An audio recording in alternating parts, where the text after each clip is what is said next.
It doesn't matter what your ex said at the time of the breakup that makes it sound like it's not going to happen again. Matter of fact, with this particular ex, you might have been through previous breakups or whatever, little off and on periods where bad things were said and you still came back together anyway. Only this time, because you're experiencing it again, it feels more real this time. It's more serious because it's the third time or whatever, you know. Or maybe you haven't been through this with your ex before, but maybe you've had other exes where, you know, they said things and then they came back still. Anything your ex says or does is an expression of how they're feeling at that particular moment in time.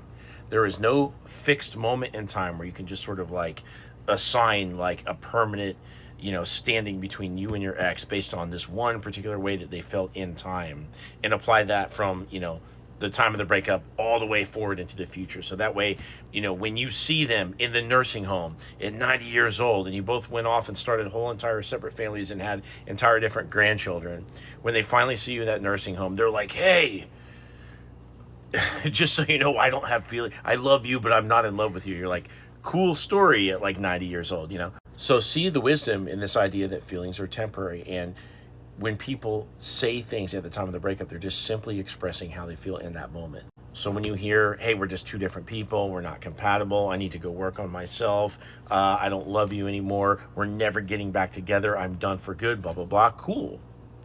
That's how you feel right now. And it sucks for you because you're going through this, right? This is your first person experience of your story. But for somebody that's not going through your first person experience, I mean, I have my own, right? I've been through my own separation, breakups, and all this kind of stuff. But I get to go into the aerial view and look at your story in aggregate of everyone else's as well.